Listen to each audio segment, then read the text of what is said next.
Oi pessoal, hoje o nosso assunto é teste de paternidade. Vocês já devem ter ouvido falar que no teste de paternidade o que é utilizado é o DNA para a identificação se um indivíduo ele é pai biológico de fato de uma criança.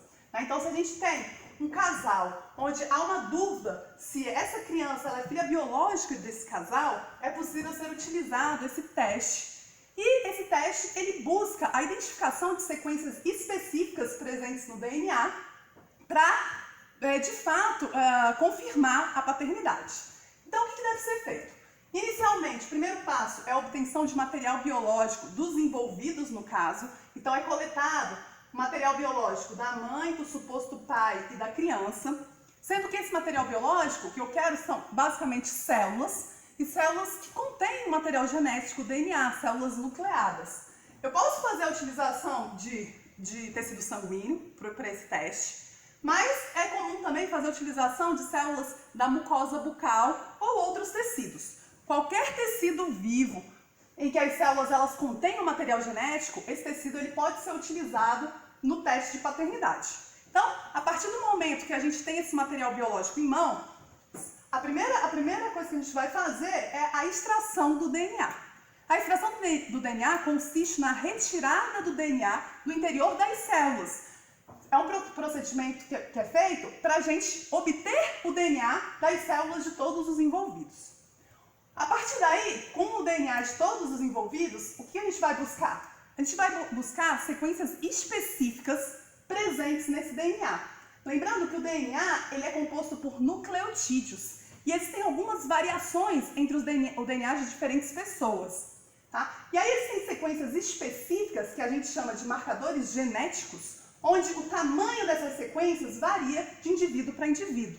É como se essas sequências elas fossem assinaturas presentes no DNA. Okay? E essas assinaturas, com base nessas assinaturas, a gente consegue identificar uma determinada pessoa. Ok?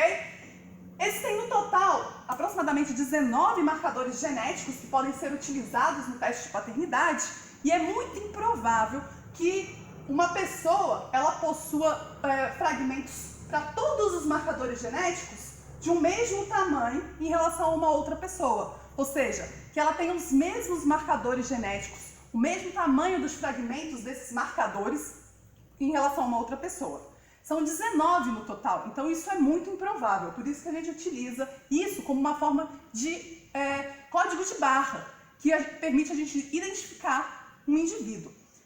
Inclusive, a gente pode utilizar essa metodologia não apenas no teste de paternidade, a gente pode utilizar também em criminalística, para identificar um suspeito de um crime. Por quê? Porque como esses fragmentos eles são específicos para uma determinada pessoa, se eu faço a coleta de um determinado material na cena do crime e eu tenho suspeitos que realizaram esse crime, eu posso comparar o DNA coletado na cena do crime com o DNA dos suspeitos. E aí a comparação vai permitir avaliar qual é o indivíduo, qual é o suspeito que tem os fragmentos do mesmo tamanho daqueles obtidos a partir do DNA coletado na cena do crime. Ok?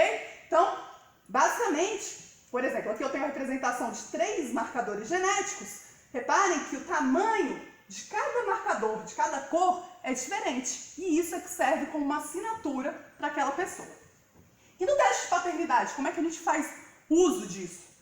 Se a gente, lembrando, né, nas nossas aulas de genética, que nós temos 46 cromossomos em pares, pareados. Então a gente tem 23 pares de cromossomos.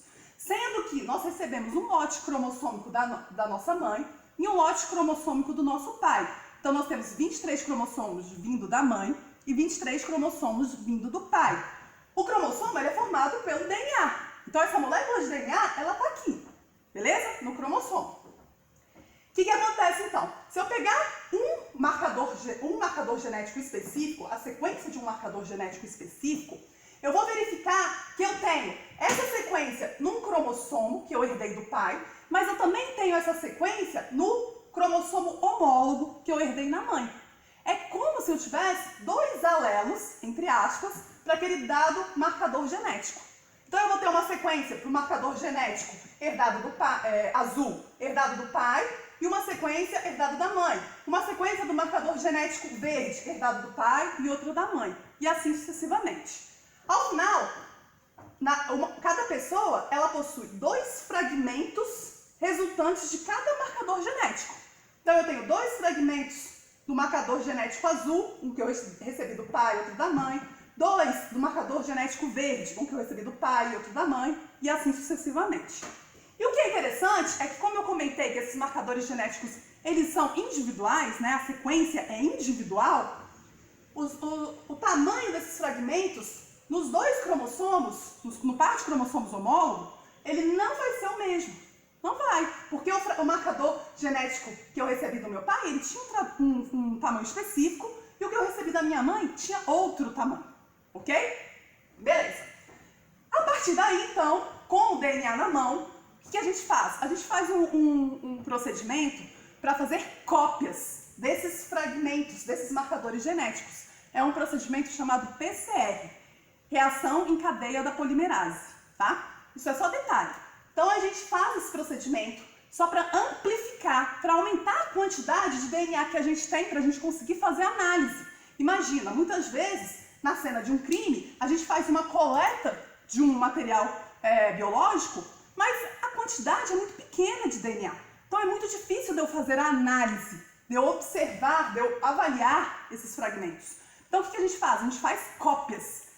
Assim como as células copiam o DNA, a gente também consegue fazer cópia do DNA lá in vitro, num tubinho de ensaio. Depois disso, a gente vai ter uma grande quantidade de DNA que vai permitir que a gente faça essa avaliação, ok? Então a gente faz esse procedimento, que é chamado de PCR, e aí a gente vai ter agora, no nosso tubinho, para cada pessoa, uma grande quantidade de cada fragmento que ela tem. Depois disso, a gente vai fazer a análise do resultado. Deixa eu vir para cá. Então, como é que é feita a análise do resultado? A gente utiliza um outro método que é chamado de eletroforese. Galera, essas terminologias dos métodos é só detalhe, tá? O que eu quero que vocês entendam é a base do procedimento. E principalmente como é feita a análise, que é o que é mais cobrado nos vestibulares. O que é mais cobrado é isso aqui, a interpretação do resultado final, tá? Bom, mas como é que eu chego a esse resultado? Então eu tenho agora esses fragmentos que foram amplificados, ou seja, eu tenho uma grande quantidade de dos marcadores genéticos de cada indivíduo envolvido naquele teste. E aí eu vou fazer a análise da seguinte forma. Concordam que cada fragmento tem um tamanho diferente, certo? E isso vai variar de pessoa para pessoa, que é exatamente o que é a assinatura daquele indivíduo. O que a gente faz? A gente pega todo o conjunto de fragmentos de um indivíduo e a gente coloca isso, a gente insere isso dentro de um gel que a gente chama, como se fosse uma gelatina, tá? Então imagina, é um substrato gelatinoso, com uma consistência tipo uma gelatina, e ele é todo poroso, ele tem um monte de poros. E aí a gente aplica esse material no interior desse gel, tá? E posteriormente a gente vai estabelecer uma corrente elétrica.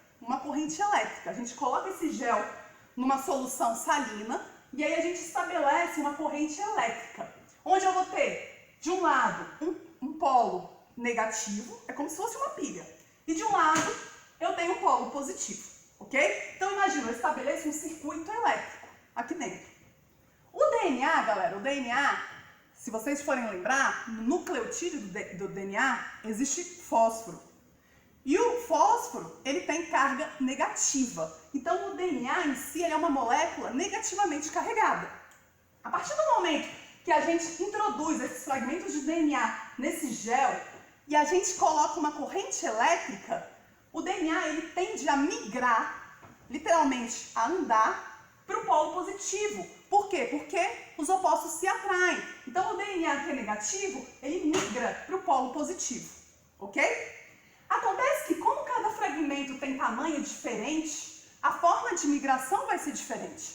Você tem que imaginar que aquele gel, aquela gelatina, ele é poroso e fragmentos maiores vão ter mais dificuldade de passar por entre os poros, enquanto fragmentos menores vão passar mais facilmente. Então, naturalmente, a gente começa a separar esses fragmentos por tamanho. Tá? E aí eu vou ter que, quanto menor é o fragmento, mais ele vai percorrer o gel, mais ele vai migrar para o polo positivo, porque ele vai passar facilmente pelos poros. Enquanto que fragmentos grandes vão ficar retidos, vão ter dificuldade de passar naquele poro. E ao final, quando eu for fazer essa análise, eu vou ter algo mais ou menos assim. Diferentes porções, diferentes tamanhos de fragmento, onde os fragmentos maiores, eles estão localizados mais acima, porque eles migraram menos, e os fragmentos menores estão localizados mais abaixo, porque eles migraram mais. Cada fragmento desse a gente chama de banda, é um padrão de bandeamento que a gente chama. Então eu estou avaliando agora as bandas de DNA referentes aos marcadores genéticos para eu fazer o teste de paternidade, ok? Vamos supor que eu usei só 2 marcadores genéticos. Como a gente comentou, para cada pessoa, cada marcador genético vai originar 2 fragmentos. Então eu vou ter para cada pessoa, se eu usar 2 marcadores genéticos, um total de 4 fragmentos. Então aqui eu teria 4 fragmentos para o filho, ok? 4 fragmentos para a mãe. E como eu comentei, cada fragmento tem tamanho específico. Consequentemente, eles vão migrar de forma diferente no gel. E aí eu tenho um padrão para cada indivíduo, que é justamente essa assinatura. Beleza? O que eu vou buscar agora no teste de paternidade? A gente sabe que o filho, ele recebeu um fragmento de um marcador genético do pai e um fragmento daquele mesmo marcador genético da mãe. O outro do pai e o outro da mãe. Então concorda que o filho ele tem que ter metade dos fragmentos similares ao do pai e metade dos fragmentos similares ao da mãe? E é dessa forma que eu faço a análise. Então olha só, vamos imaginar aqui, o filho. Esse fragmento ele é exatamente igual a esse fragmento aqui da mãe. Beleza? Tá ok. Esse fragmento aqui dele também é igual a esse fragmento da mãe. Tá ok. Então eu sei que esses dois fragmentos de marcadores genéticos, ele recebeu da mãe, a herança materna. Os outros dois, consequentemente, a herança paterna. E aí eu vou buscar agora qual é o suposto pai. Então aqui eu tenho 2 pais possíveis. Qual é o suposto pai que tem fragmento similar a esses fragmentos do filho? Então vamos lá. Vou olhando aqui, vou vendo que o suposto pai número 1 não possui um fragmento de tamanho similar a esse. Entretanto, o suposto pai número 2 possui. Então, ok. E para esse aqui? Esse aqui é a mesma coisa. O suposto pai 1 não tem, mas o suposto pai 2 possui. Então, quem é o pai dessa criança? É o suposto pai número 2. É ele que é o pai, porque ele vai ter metade dos fragmentos similares ao do filho. Beleza? Tranquilo? Se eu for avaliar isso em termos de criminalística, o que eu vou buscar? Aí eu estou buscando quem é o suspeito do caso, que eu encontrei a amostra de DNA, a amostra de material genético, num determinado local. E aí, o que eu tenho que achar? Eu tenho que achar uma correspondência completa entre a amostra encontrada num determinado local e o suspeito do crime. A ideia é a mesma. Tranquilo, galera? É isso. Espero que vocês tenham gostado. Beijos. Tchau.